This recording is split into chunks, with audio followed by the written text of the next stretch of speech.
Good morning, students. Welcome to online political science class. And today again we are moving towards the same chapter, that is chapter 7, Rise of Popular Movements. I hope students you have got through this chapter and you have came to know about different types of movement that we are going through.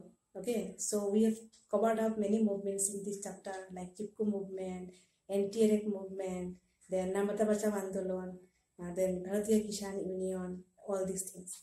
Today again we are moving towards another movement, okay, and that is Dalit movement. So in India we have seen that many people have done many types of movement for different causes, okay. So today the cause of the movement is about different issues, okay. With different issues these people came up. Now before going to this chapter we must first know what is Dalit. As maybe many of you know what is Dalit. In India there are many types of caste system, okay, many types of subcaste system here are there. So in Hindu society, the subcaste, in a subcaste system we can see that there are one of the caste called Shudras, okay, or the lower caste, or as Gandhiji told, Harijans. They are named as Harijans by Mahatma Gandhi. So they are lower caste people, okay, they are lower caste people whom in Maharashtra mainly are called as Dalits, okay. So with this the movement came up. Now they have got many issues in their life, okay. With these issues they came up. So what is this? Let's see. See, I have written there Dalit movement. It was started in 1972 in Maharashtra. Mainly in Maharashtra this movement was started. Achha, before going to this area, I must again tell you one thing, that before this movement, one of the important person of that Indian Constitution has a member, okay, and his name is Bhimrao Ambedkar. Bhimrao Ambedkar, he has got for freedom struggles. He has done many ideas, many principles he has set up in the Constitution. And with this, one of the important ideas that he has got or he has fought through, and that is what? Untouchability, okay. Because in India we have seen that there are something called lower caste and upper caste. Always the upper caste people oppress the lower caste people or exploit the lower caste people, okay. हमेशा lower caste people को बहुत सारा चीज़ों का क्या बोलते हैं उसको, चांस नहीं मिलता, बेनिफिट्स नहीं मिलता, ओके, वेलफेयर नहीं मिलता. All the things are taken up by the upper caste people, क्योंकि ये मानना है कि अपर कास्ट पीपल जो है उनका से ज़्यादा है सोसाइटी में, okay. So because of this he has also fought for untouchability act. तो वो जो एक्ट बाद में जाके बना है इंडिया में, okay. So in this thing also we can see the reflection of Baba Saheb Ambedkar, okay. तो इनका जो मूवमेंट था, इसमें जो उनका जो आइडियल जो फिलोसोफर थे उनका, वो थे Bhimrao Ambedkar, okay. So with this things this movement also started. 1972 Maharashtra the movement has been started. So it was an organization of Dalit youth. Many of the Dalit youths came together and they organized this movement, okay. अच्छा, इसका leader जो थे वो थे Namdev दासल, okay. He was a Marathi person. He has wrote many poetries. He was a philosopher, and many Marathi poem he has wrote up. And in this poem also he reflected the ideologies of Bhimrao Ambedkar, and he has also reflected the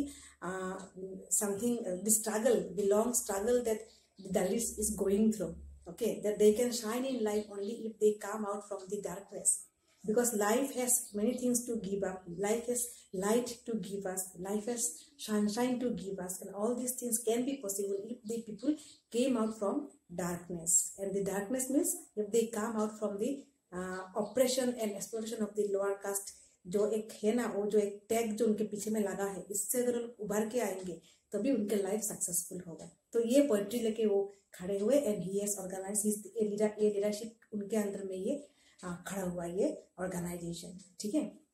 अच्छा, यहाँ पे देखो मैंने लिखा है Dalit means poor and oppressed people, okay, lower caste people, poor people, oppressed people, जिनको बहुत सारा फैसिलिटीज नहीं मिलता है, जो बहुत सारा चीज़ों का उनको समाज में जो इक्वलिटी नहीं मिलता है, उनको सेम तरीका से उनको देखा नहीं जाता है, okay. So for these things they have caught up and they have went up for this movement, क्योंकि देखा गया कि दलित जो लोग हैं उनको पूरे इंडिया में खाली सिर्फ दलित नहीं, हम अगर लोअर कास्ट पीपल के नाम में जानेंगे तो ये देखा जाता है कि बहुत सारे जगह में बहुत सारे लोगों को स्टिल नाउ बहुत सारा फैसिलिटीज नहीं मिलता है and lower caste people are oppress. ये जो अभी हिंदू सोसाइटी है, हिंदू सोसाइटी में ये देखा जाता है कि अभी भी बहुत सारे लोग जो अभी हम 21st सेंचुरी में चले गए, टेक्नोलॉजिकल वर्ल्ड में हम लोग जी रहे हैं, हमारे पास नेटवर्किंग सिस्टम है, हम लोग इसमें जी रहे हैं, जो जहाँ पे ये सब कुछ भेदभाव, ये सब कुछ डिस्क्रिमिनेशन, ये सब कुछ अलाउ नहीं है, हम इसको नहीं मानते, लेकिन फिर भी कुछ ना कुछ लोग हैं, अभी भी कुछ टाइप के लोग हैं जो इस चीज को मान के जा रहे हैं। ठीक है, so this people are the Dalit people. अच्छा, यहाँ पे देखो मैंने लिखा है यहाँ पे movement against, what are the movements that they have done. उन्होंने थोड़ा मुद्दा लेके वो खड़े हुए हैं। What are the movements, caste system basically उनका जो मूवमेंट है वो है कास्ट सिस्टम, और कास्ट सिस्टम को लेके वो खड़े हुए हैं। कास्ट सिस्टम के अगेंस्ट में उन्होंने फाइट करना शुरू किया। ठीक है, कि अपर कास्ट लोगों को ज्यादा फैसिलिटीज मिलता है और अपर कास्ट लोग जो है वो डिस्क्रिमिनेट करते हैं लोअर कास्ट लोगों को। So this is the thing, okay, caste system. उसके बाद देखो अनटचेबिलिटी, अनटचेबिलिटी जो छुआछूत, यहाँ पे मत छूना, वहाँ पे मत जाना, मंदिर पे मत जाना, इस कुएं को मत छूना क्योंकि ये ब्राह्मण्स के हैं, ये अपर कास्ट लोगों के हैं, मंदिर पे मत जाना क्योंकि ये अपर कास्ट लोगों के हैं। ये सब कुछ छुआछूत जो है उसको खत्म करने का उनके पास एक क्या बोलते हैं उसको, एक स्टेमिना लेके, एक एनर्जी लेके वो ऑर्गेनाइजेशन के तरफ शुरू हुए, वो मूवमेंट को लेके वो खड़े हुए पूरी। ठीक है, तो अनटचेबिलिटी एक बहुत खराब चीज है इंडिया में। किसी को छूना, किसी चीज को ना छूना, इसमें क्या होता है आई डोंट नो, ओके, ये सब कुछ। लेकिन इंडिया में बहुत सारे लोगों का ये थिंकिंग है, आप अगर उस जात के हो तो आप यहाँ पे बैठो, आप घर पे अंदर में मत आओ, आप इस चीज को मत छो, आपका रास्ता हो गया, आप उस रास्ते से जाओ। ये सब कुछ इंडिया में अभी भी चल रहा है, कहीं ना कहीं किसी ना किसी जगह पे अभी भी है अभी भी। ओके, तो ये बहुत दुख की बात है कि आप इस इतने 21st सेंचुरी में जी रहे हो, आप 21st इंडिया में जी रहे हो, लेकिन हमारे पास फिर भी अभी भी ये सब सोशल इविल्स जो है ये अभी भी इंडिया में दिखाया जाता है। तो ये सब कुछ अच्छा नहीं है, ये सब कुछ क्या है, ओके, अनटचेबिलिटी बल्कि कुछ चीज होता नहीं, सब लोग समान है, तो ये सब कुछ क्या है। ठीक है, तो इसके कारण भी ये लोग प्रोटेस्ट कर रहे हैं इसको लेके।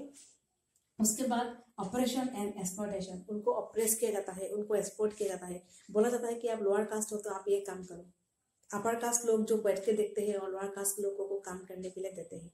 ये सब कुछ तो बहुत प्रॉब्लमेटिक है। ठीक है, तो ऑपरेशन एंड एक्सप्लॉयटेशन, उनको बहुत सारा एक्सप्लॉयटेशन मिलता है समाज में। बहुत सारे जो वोमेन कैटेगरी के लोग हैं उनको बहुत सारे नीचे तरीके से देखा जाता है, उनको तो लोअर आइज से देखा जाता है, उनको मतलब बहुत खराब उनको नजरिया से देखा जाता है उनको। तो ये सब कुछ बहुत खराब है, समाज में ये सब कुछ नहीं होना चाहिए, क्योंकि हम इंसान हैं और इंसान को, हर इंसान को जीने का हक है यहाँ पे। ठीक है, तो इस तरह का चीज तो होना नहीं चाहिए, but also happening. So for this they are also fighting oppression and exploitation, जो उनको सही में उनको डिमांड करना चाहिए उनको। नेक्स्ट देखो इनइक्वलिटी एंड इनजस्टिस, तो जहाँ पे ऑपरेशन होगा, जहाँ पे एक्सप्लॉयटेशन होगा, जहाँ पे समान तरीके से देखा नहीं जाएगा, तो वहाँ पे तो ऑटोमेटिकली इनइक्वलिटी आएगा ही आएगा।